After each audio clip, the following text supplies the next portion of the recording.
नमस्कार विद्यार्थी मित्रांनो, बघा statistical modelling for machine learning AI चा सब्जेक्ट त्यातला बघा पहिला आपल्याकडे लेसन आहे स्टॅटिस्टिकल टेक्निक्स. त्यात बघा आपल्याला कॅल्क्युलेट द मीन. तुम्हाला बघा इथे ईएल दिले आणि फ्रिक्वेन्सी तुम्हाला दिलेली, तर आपल्याला काय काढायचं असतं, मीन काढून घ्यायचं आहे. तर बघा हा ग्रुपिंग मध्ये दिला आहे 0 to 3, 3 to 6, 6 to 9, 9 to 12, 12 to 15, 15 to 18, 18 to 21, 21 to 24, 24 to 27, 27 to 30 आणि त्याच्याने आपल्याला इथे फ्रिक्वेन्सी दिलेली आहे. तर बघा अशा वेळेस आपण मीन कसा फाइंड आउट करायचा, तर बघा आपण एक टेबल तयार करू. बघा हा एंड तुम्हाला ही ग्रुप मध्ये दिलेला आहे. त्यानंतर बघा त्यांची सेंट्रल व्हॅल्यू,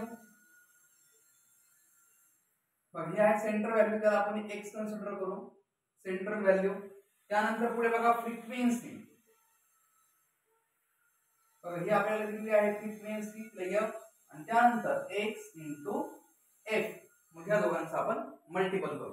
बघा एडिंग मध्ये 0 to 3, 3 to 6, 6 to 9, 9 to 12, 12 to 15, 15 to 18, 18 to 21, 21 to 24, 24 to 27 आणि 27 to 30. बघा असं आपण एक ग्रुप तयार केला. सेंटर व्हॅल्यू बघा, सेंटर व्हॅल्यू तुम्हाला काढायचं आहे, म्हणजे याच्यातला तुम्हाला मीन इथं फाइंड आउट करायचा आहे. बघा 0 to 3 म्हणजे 0 to 3 म्हणजे 0 plus 3 म्हणजे 3 डिवाइड बाय 2 म्हणजे हा किती येतो आपल्याकडे 1.5, म्हणजे यांचा मीडियम तुम्हाला काढायचा आहे. आता इथे बघा 3 to 6, 3 to 6 च्या बिटवीन आपल्याला मिडल येणार आहे 4.5. इथे बघा 6 to 9 याच्यामधला आपल्याकडे सेंट्रल व्हॅल्यू आपल्याकडे येणार आहे 7.5, म्हणजे या दोघांची ऍडिशन करा आणि त्याला डिवाइड बाय 2 लावा, म्हणजे तुम्हाला हा सेंटर व्हॅल्यू तुमच्याकडे निघून येईल. त्यानंतर बघा 9 to 12 म्हणजे याची आपल्याकडे सेंटर व्हॅल्यू आहे 10.5. पुढे बघा 12 to 15, 12 to 15 मध्ये बघा 13.5, 15 to 18 मध्ये 16.5. पुढे लक्षात घ्या 18 to 21 मध्ये म्हणजे 19.5, 21 to 24 मध्ये 22.5, 24 to 27 म्हणजे याचा येणार आहे 25.5.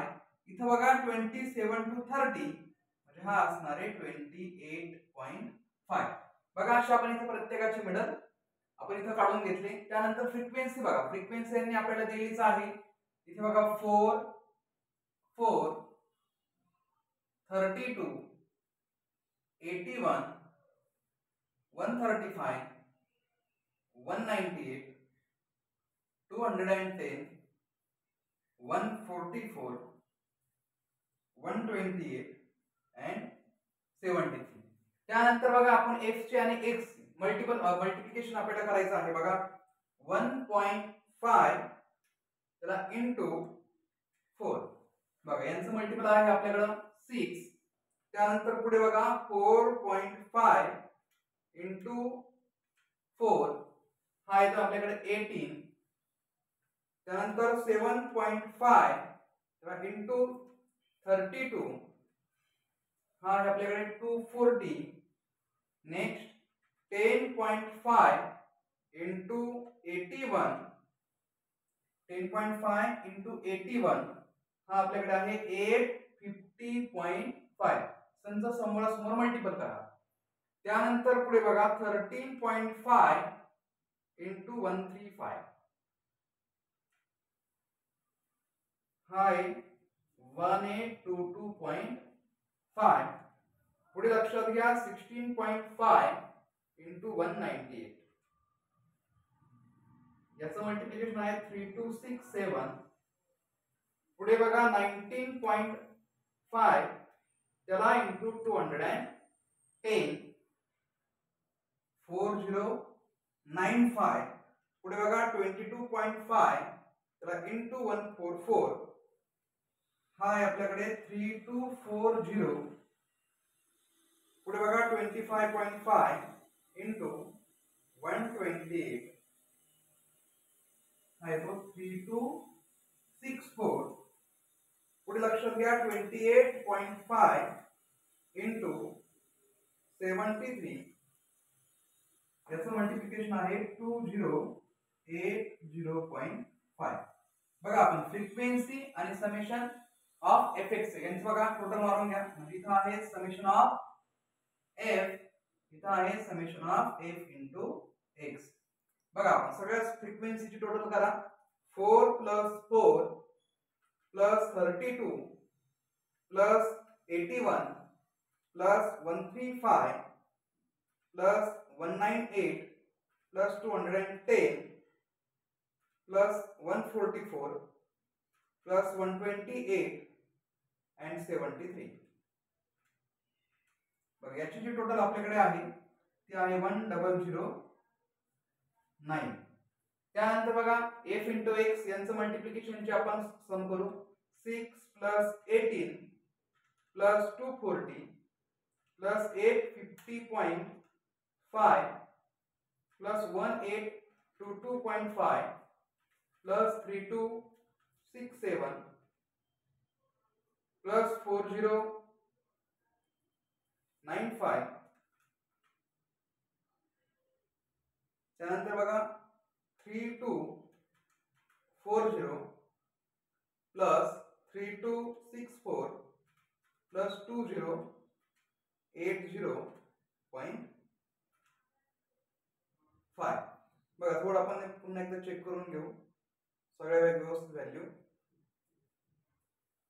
3267 1822 850.5 240896. बघा याची आपल्याकडे टोटल जी निघालेली आहे ती आहे 18883.5. बघा आपल्याकडे हा एक मोठा नंबर आलेला आहे. त्यानंतर मीन बघा इथं जागा नसल्यामुळे आपण इथे मीन काढूया. बघा इथं summation of f into x upon summation of f. बघा समेशन ऑफ fx 1 तर 888.3.5 divided by 1009. Therefore x bar is equal to बघा 18883.5 divided by 1009. बघा आपल्याकडे जो मीन आलेला आहे तो आहे 18.72. बघा अशा पद्धतीने आपण इथे मीन फाइंड आउट केला. म्हणजे हे जे एक्झाम्पल जे आहे हे आपल्याला 10th साठी सुद्धा याच मेथडने आपण मीन फाइंड आउट करायचो आणि आता डिप्लोमा मध्ये सुद्धा आपण याच मेथडने इथे मीन फाइंड आउट करत आहोत.